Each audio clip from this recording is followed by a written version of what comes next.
তুমি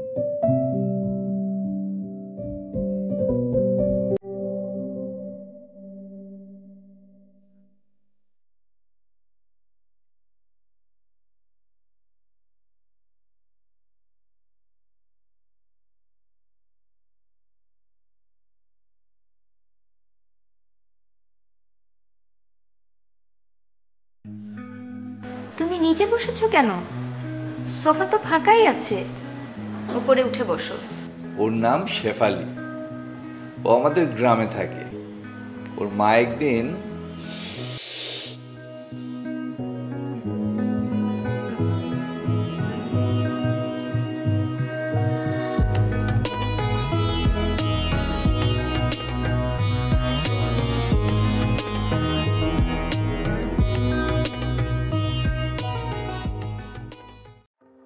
ভাইজান, ওই শেফালিরে গ্রাম থেকে লই আইছিলাম আপনার কাছে।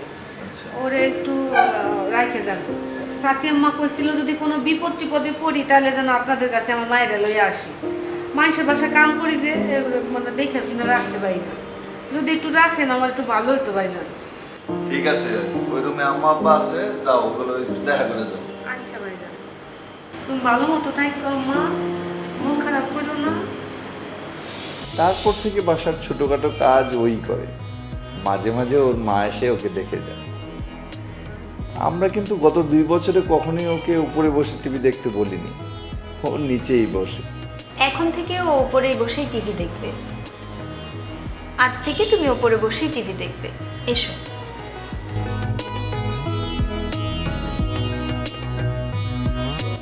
ওঠো, উপরে উঠে বসো।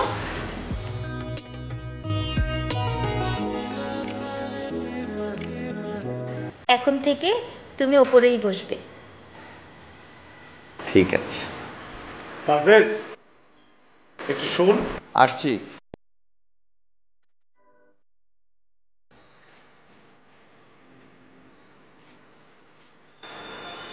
বাবা, শোন বাবা, আমার মনে হচ্ছে আমাদের বৌমা আমাদের জন্য সৌভাগ্য হয়ে এসেছে। আমি আমি নিশ্চিত যে ও আমাদের জীবনটাকে পাল্টে দেবে। তুই তুই ওর শব্দ দিস বাবা, কারণ তোর মা যখন এই বাড়িতে প্রথম এসেছিল আমি তার অনেক ছাপে মেয়েটার মধ্যে দেখতে পাই। ও আমার জীবনটা যেভাবে বদলে দিয়েছিল, আমি আমি বিশ্বাস করি যে এই মেয়েটা তোর জীবনটা বদলে দেবে। ঠিক আছে, তুইও যত্ন দিস বাবা। আচ্ছা বাবা, আমি ওর যত্ন নিব। সাবাস।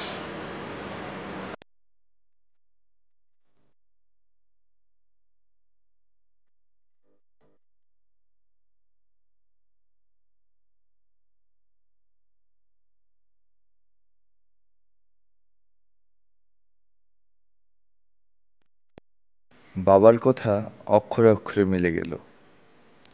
শহরে আমাদের একখণ্ড জমি নিয়ে 12 বছর ধরে মামলা চলছিল। জমিটির মূল্য প্রায় 1 কোটি টাকা। জমিটি এক প্রভাবশালী লোক জোর করে দখল করে রেখেছিল। কিছুদিন পর ওই মামলার রায় হলো এবং আমরা জিতে গেলাম। বাবা সেদিনও আমাকে ডেকে বললেন, বউটার যত্ন নিবি।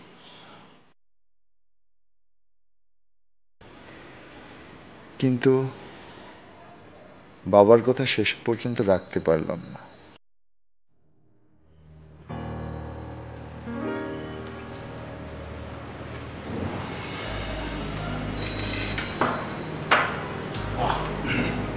আমি নিয়ে নিব, আমি নিয়ে নিব। তুই বস মা, তুই বস। কি রান্না করেছে এগুলো? এত লবণ দেয় কেউ?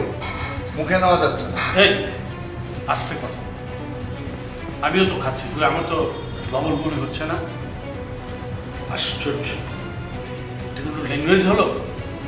থাক বাবা, লবণ মনে হয় একটু বেশি হয়ে গেছে।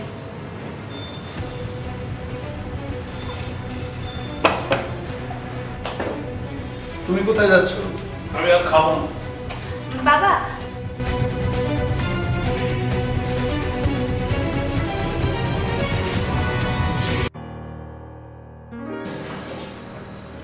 বাবা আপনি না খেলে আমি খাবো না, আপনি একটু খেয়ে যান বাবা, খাওয়াটা শেষ করেন।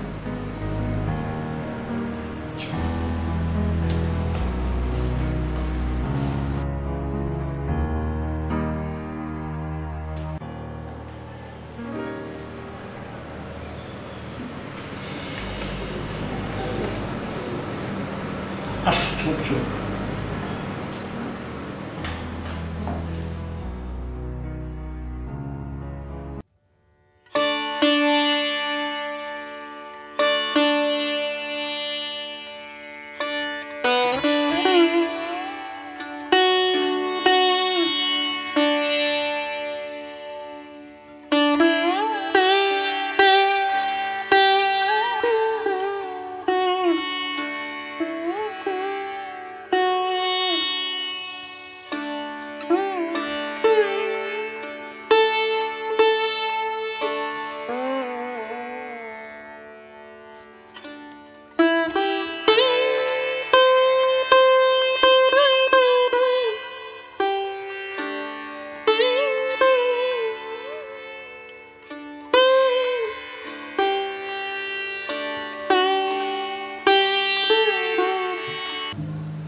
হ্যালো, আসসালামু আলাইকুম স্যার।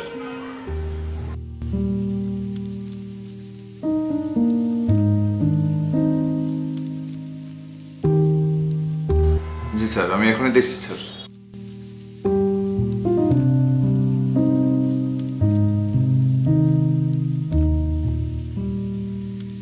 ঠিক আছে স্যার, আমি এখনই দেখছি স্যার। আসসালামু আলাইকুম স্যার। জি স্যার।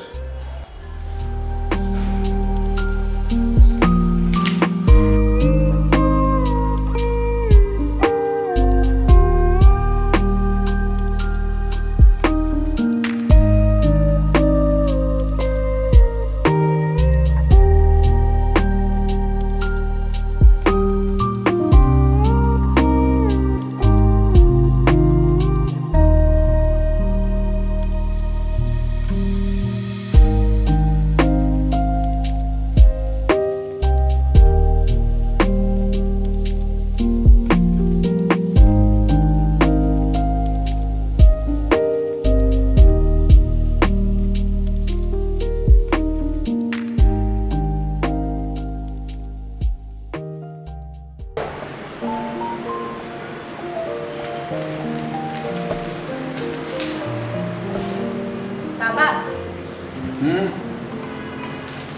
একটু আম খা। ও, আম নিয়ে এসেছেন? বাহ, কে নিয়ে এসছে? কাল ও নিয়ে এসেছিল বাবা।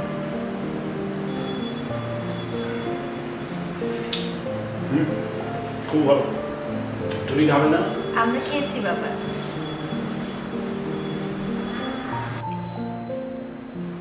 কিছু বলবে? জি বাবা, একটা কথা বলতে চাই। বলো। আমাদের শেফালিকে আমি স্কুলে ভর্তি করাতে চাই। ভালো, বাহ বাহ, খুব সুন্দর আইডিয়া। বাবা ও তো এখনো শিশু, এখন তোর লেখাপড়া করার বয়স। হ্যাঁ হ্যাঁ, অবশ্যই। তো এদিকে কাজ কাম কে দেখবে? বাবা আমি শুনেছি ওর মাও নাকি গ্রামের বাড়িতে কাজ করে। দুজন দু জায়গায় থাকার চাইতে আমরা যদি ওনাকেও নিয়ে আসি, উনি বাড়ির কাজটা দেখলো আর শেফালিকে আমরা লেখাপড়ার মধ্যে নিয়ে এলাম। বাহ, খুব ভালো খুব ভালো। কিন্তু ওর মাকে আসতে রাজি হবে? আমরা একটু বলে দেখি বাবা, যদি আসে। দেখো, তুমি চেষ্টা করে দেখো, যদি হয় ভালো, না হলেও মেয়েটাকে কিন্তু তুমি স্কুলে ভর্তি করবে। ঠিক আছে। তুমি কি পারভেজের সাথে কথা বলেছো? এখনো বলিনি বাবা, আগে আপনার অনুমতি নিয়ে নিলাম, আমি ওর সাথে কথা বলে নিব।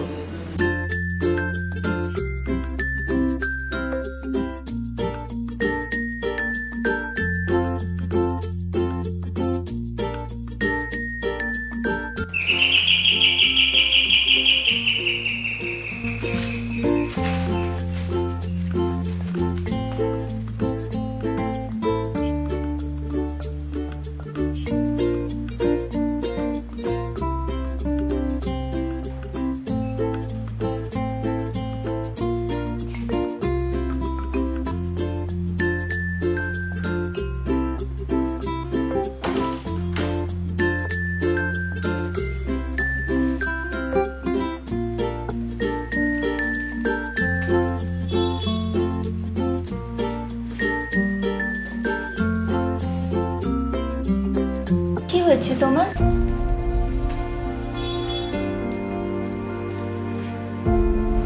এমন বিধ্বস্ত দেখাচ্ছে কেন?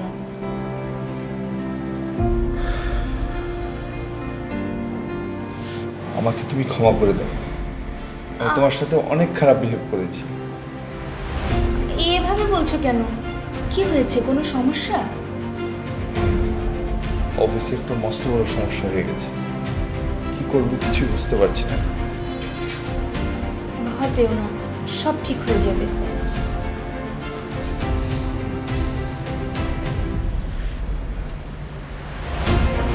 শোনো, তোমাকে একটা কথা বলি। বলো। আমি শেফালিকে স্কুলে ভর্তি করাতে চাই, আর বাসায় আমি ওকে পড়াবো। কিন্তু বাসার কাজ করবে কে তাহলে? আমি শুনেছি ওর মাও নাকি গ্রামে বাড়িতে বাড়িতে কাজ করে। ওনাকে যদি নিয়ে আসি তাহলে উনি আমাদের বাড়িতে কাজ করলো, মা আমি একসাথে থাকতে পারবে, ওদেরও ভালো লাগবে, শেফালির জীবনটাও সুন্দর হবে। আচ্ছা ঠিক আছে। বাবার সাথে কথা বলেছি, তিনিও রাজি হয়েছেন। ঠিক আছে। Thank you.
হ্যালো, আসসালামু আলাইকুম উকিল সাহেব, বলেন।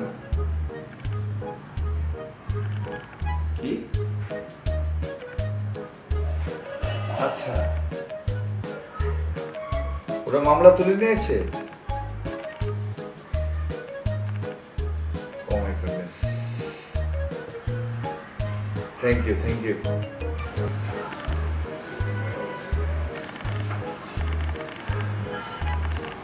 বাবা ঠিকই বলেছে, আজ পরপর দুইটা সুসংবাদ পেলাম, ফাইলটাও খুঁজে পেলাম আর মামলাটাও ওরা তুলে নিল। যাই, বাড়ি যাই, এই খুশির সংবাদটা এখনই ওকে দিতে হবে। 2 2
কি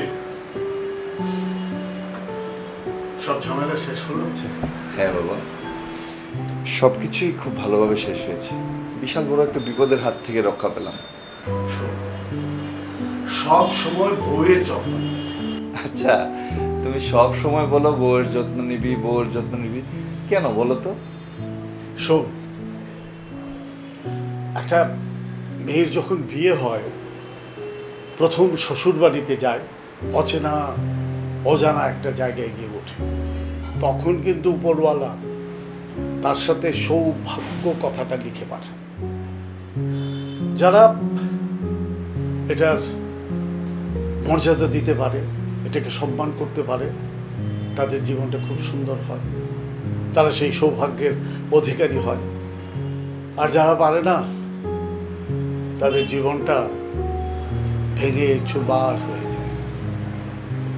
আমি তো সেই জন্যই বলি, সবসময় বউয়ের যত্ন নিবি।